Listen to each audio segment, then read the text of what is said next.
I don't know how to feel about this episode, so I think talking about it will help me figure out my opinions. Yes. I liked it. I liked it. There's a lot of elements I liked about it. There's a lot of things I wish were maybe further explored. Yes, that's the thing. It's like the things I don't like could be solved via exploration and actual explanation. Yes. Rather than being glossed over. If you look at it as not as the last special or the whatever, it's just another Doctor Who episode and the Toymaker's just the villain of the week, then I suppose it's okay. And even me, I didn't know the Toymaker was until this was coming up. He's a hard concept to bring up at the best of times, even with explanation. He is. Because he's a god, basically. He's a god, he's an elemental god, he's a god of an aspect of life, like Sandman, he's the god of dreams, so he's the god of play. So we have the highlight, like standout sequences, the Spice Girls. I've watched Everything Everywhere All at Once. I'm going to turn these people into balls. I'm going to turn the bullets into rose petals. And even the Doctor's explanation of him, it was, if I told you he could manipulate atoms with just his mind, would you believe me? And she's like, is that what he does? And he's like, no.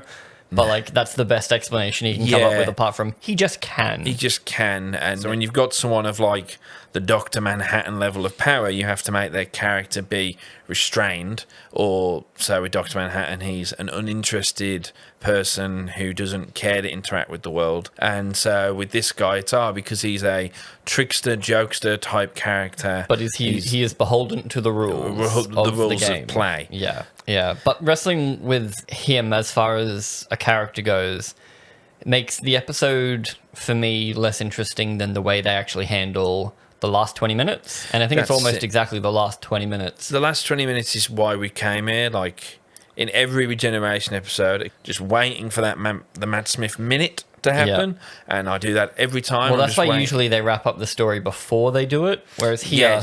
which...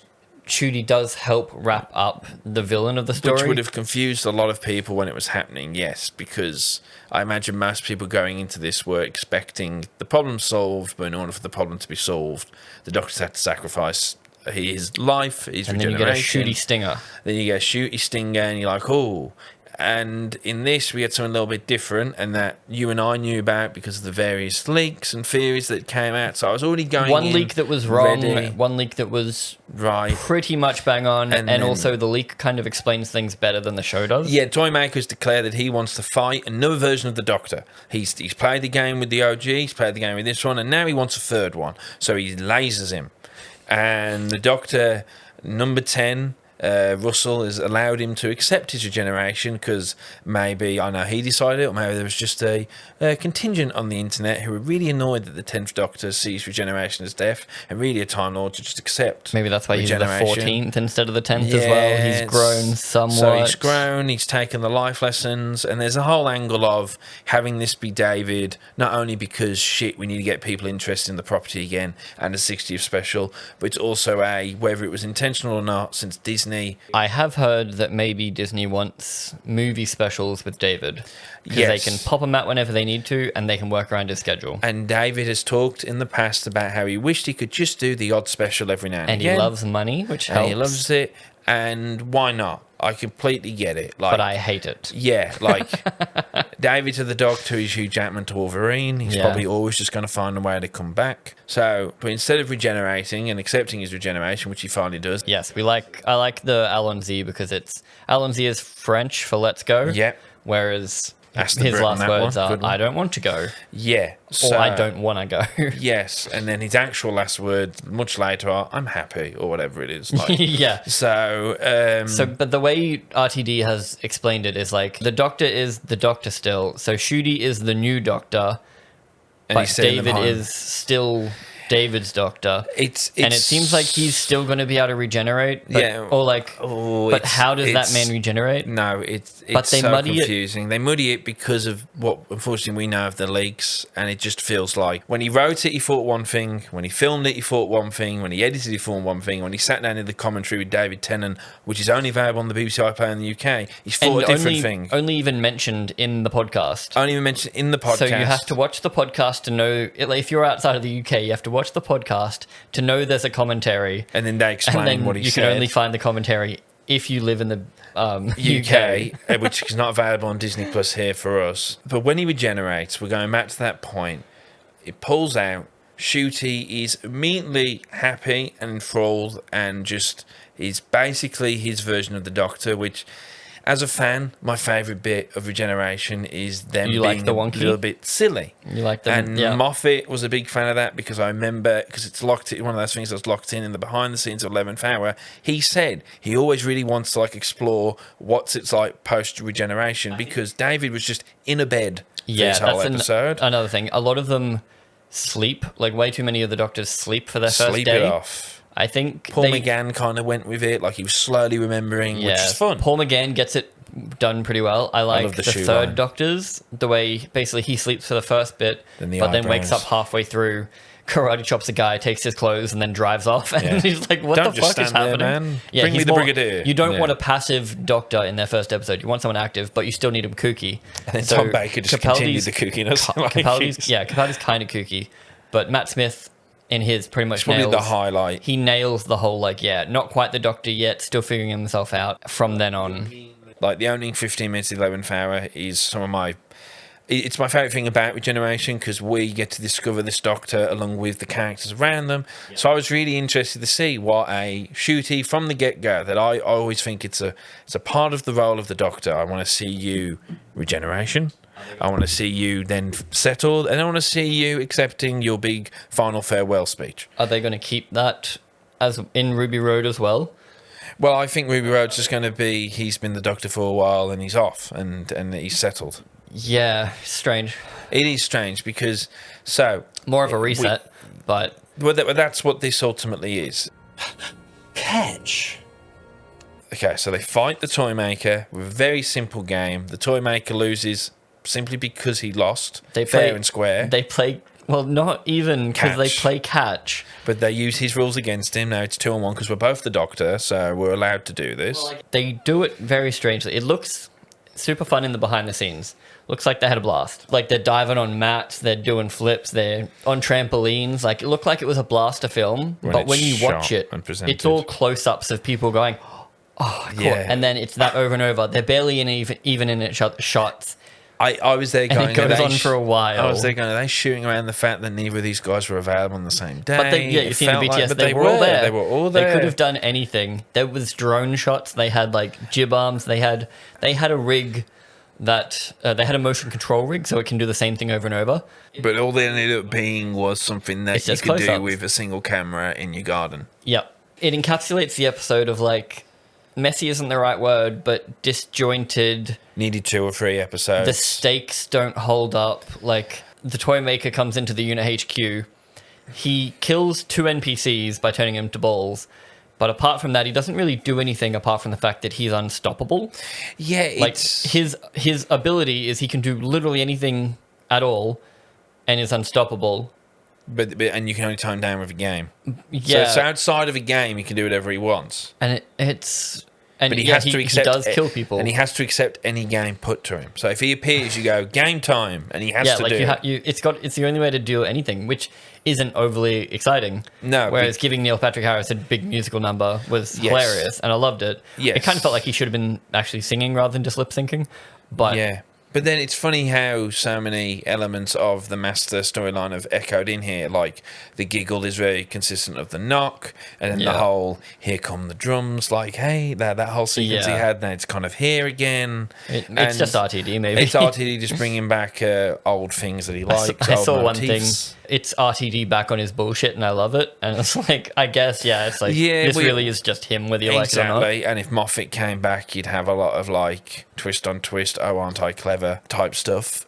So when they deal with the Toymaker, the agreement is, because we've won, we banish you from existence. Off you go. That's all they say. And so now it becomes so what are we going to do about this whole bigeneration, not bi-regeneration. Just bigeneration. So we go back to the TARDIS, there's a brief discussion, and then there's well, what is this? What is this? And then, so that's when I lean forward, along with anyone else who has visited TARDIS Wiki, thinking, what is this? And we're kind of like, there's a bit of a throwaway line that isn't very clear of, we're doing our, you need a rest. So he could have just, all my head, I was like, you need a rest because I had a rest. And my time with the nobles. He kind of almost says, Yeah. Ncuti's line is, we're doing rehab out of order. That's it.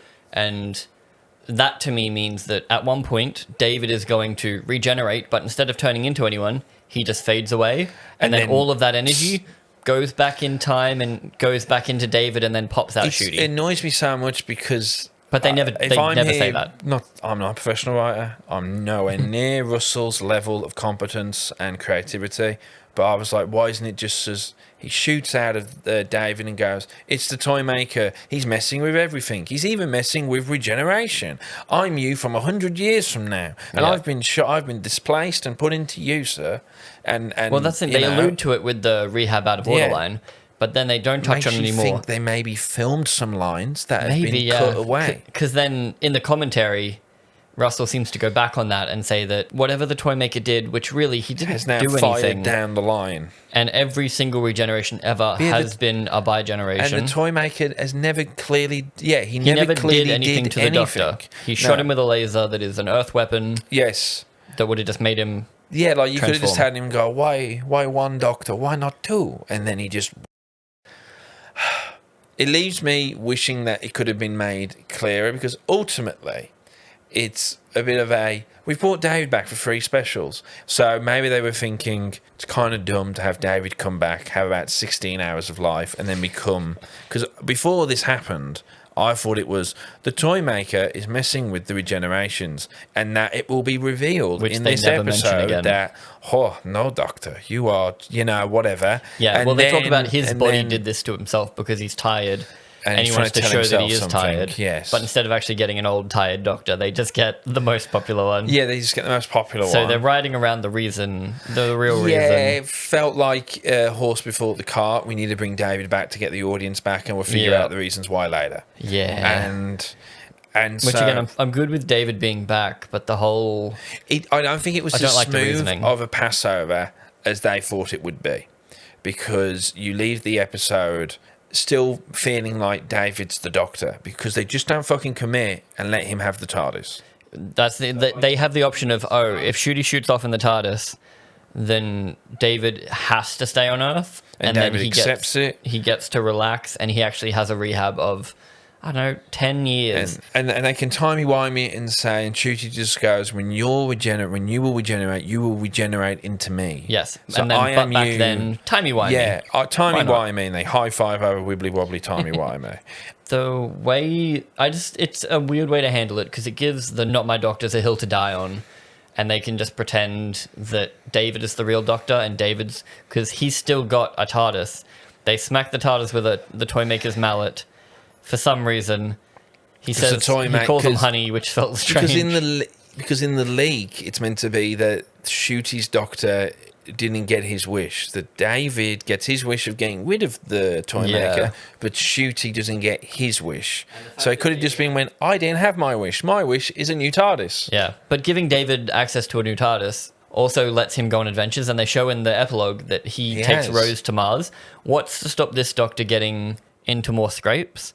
And to me, the Doctor can't slow down until forced. And sure, they can say he's accepted to slow down, but the fact he's going to Mars and going to Paris and stuff, what's to stop these things having an issue and like something going wrong? Because if he stumbles across something going wrong, he won't be able to help himself. Yeah, and then what's to stop him going and going and going? So yeah, and it just could have been neater. It's not a bow tie. It's not a neat little bow tie, which I think we not only wanted, but I think honestly we needed. If you want to start this up as a new season, you want me to accept Ncuti as the Doctor, which I do because I want Ncuti to be the Doctor. And also but it's also weird because like you could say you accept Ncuti because he's now the new Doctor because he's on TV. But if the rumors are true and Disney actually starts spinning out and having like every 3 to 5 years. Every 10, I don't know, you get a David Tennant special. If in 2 years you get a David Tennant special. How am I supposed to feel about Ncuti then? Obviously, I'll still love him. I'll still be the Doctor. But it's just weird to be bouncing back. And it's not a children in need 5-minute, the Doctor's back for a little cheeky hello. Yeah. Why? And you're left ultimately being confused because now you've got people asking, so wait, when David regenerates, will he regenerate into a second Ncuti? Will he just become a different? Or will he simply does he die? have the ability to regenerate? And if he doesn't have regenerate? the ability to regenerate, what happens to his TARDIS? What happens to his TARDIS? And so you're left with all these questions. Unnecessary questions. Unnecessary questions, because I feel like Russell ultimately decided that he doesn't really, truly know what he wants to do yet. Or So Disney mandated.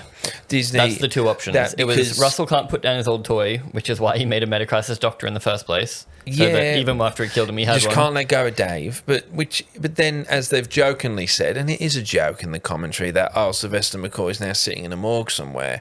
That this idea that now this bi-generation is maybe backwards through the time stream, which then leads to, is it a multiple universe that?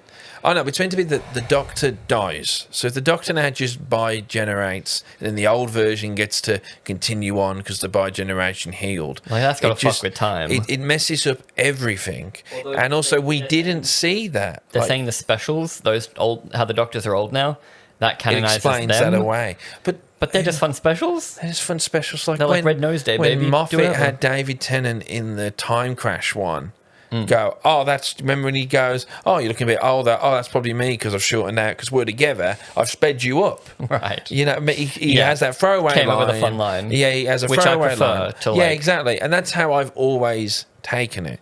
Whenever they should just go, oh, we're looking older. Oh, it's because we're in our most recent. So the time differential's shortening. There's also weird talk of the Master and the Doctor are now one person, and that was a bi-generation, so they're both Timeless Child.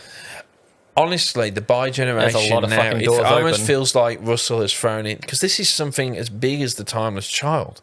It's being thrown in. So then it's like, hang on, the Doctor's half human in Paul McGann's story. he's all these different things depending on what era you're in. And that's kind of the thing of Doctor Who, is that in 5-6 years, if someone else takes over, they could easily go, fuck all that. It's just the Doctor in his blue box, it's and the we're same carrying problem on. that half-human, Timeless Child, and now bi-generation have as well. None of it means anything if you don't talk about it. None of it means anything. You can just forget it, which is not a good change. A good law change should actually change the law, not be something you can just ignore. It felt like, and like his big moment, I think, is what he wanted it to be, is that they have that conversation. Harry goes, I love Sarah Jane. He goes, I loved her. I loved Rose. I loved River Song. So he's saying that I'm still you. Yeah. And they don't clearly go, I'm you from the future, and you will be me in 100 years talking to you right now. But then Donna says the line, you came after him, so you're older. Yeah. Whereas technically they'd be the same age if they both continue on. So it just feels like there was some further explanation that was cut out. It feels like the second leak was correct. And then it's a big roundabout. They've chopped it down. And what happens with the spare TARDIS, I don't even... it weirds me out. I mean, maybe it'll get reabsorbed as well. Did you notice a very small thing in that stupid Street Fighter Choose Your Fighter thing at the start of episode 1? I pointed out to you how they tried to make it seem like Rose was at the wedding. It was from this dinner. It was the same outfit. She's sitting in the garden. Oh, so they've just used that footage. Yeah, so I don't know why they felt the need to do that, other than just to show she has a daughter. Rose and David could have gone to her wedding. Now that they have a TARDIS. Oh, imagine if they threw that in. Oh, we went to your wedding. Yeah. So at that point, instead of to Mars. Yeah, I don't know. I want to talk a bit about what we got of Ncuti.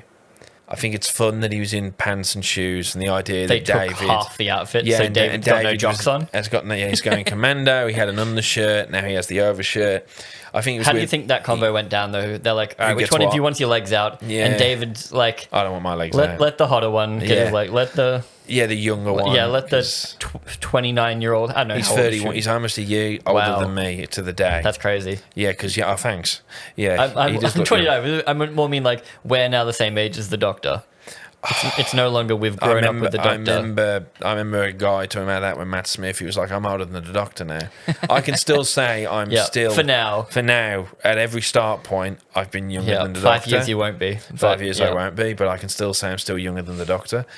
As is tradition, as John Pertwee was told, as Tom Baker was told, as Tom Baker has lovingly said every time, I'm just playing Tom. I don't really rate my acting, but my Doctor Who's great because I'm just being Tom. Yep. And John Pertwee asked, hey, how should I play this? They went, just play it like you. So Ncuti is clearly just playing it like him, and that's a bit of a queer, bi-curious, like campy kind of doctor. Party. You know, he says honey, he says and we only get a very brief, and look, very stressful. This is Ncuti's first appearance. It's meant to be, he's in the TARDIS, sometimes, most of the time by himself, or with a companion, and it's all on him. So now Ncuti's had to regenerate, and then the guy, the Tom Baker equivalent, is with him. Yeah. So everyone's looking at it's in many ways what J.J. Abrams was worried about with Ray standing next to Luke 15 minutes into the first film. We'd all just be looking at Luke going, well, what are we going to do now? And in many ways, that's still what it felt like. We've had 3 specials with David, so we're naturally still looking at David. And I think Russell did have that we're now going to go off and follow Ncuti. So the next episode is going to be Ncuti as the main character. But then it does give a very spin-off feel. Yeah, it's hard, especially because we don't know. It's hard to talk about the future without putting a cap on the past. Like, yes, and so it's just so open now. So to now leave it open, which with all the talks of like Paul McGann, who's fucking 65 now. Bring him back. Like he's going to come back, and then as you said, it allows this whole, hey, this is why they've got older. But then I can't figure out if it's meant to be that every time a Doctor's regenerated, there's then a split in the universe where the one Doctor continues on going, I guess I didn't regenerate, and maybe dies. It leaves you with this. Like, I want to be really excited for Ncuti, and I am really excited for Ncuti, but I worried that I just want it to feel like he's the Doctor now, but knowing that at any point, main show, spin-off, they can just go, here's David again. Yeah. Well, that's the thing, Disney now has some of the keys, so I don't even... Yeah, they're funding it. They could get not RTD. They could just do their own thing. They've gave some funding. They give some creative advice. Russell said episode 4, he rewrote because of the extra funding.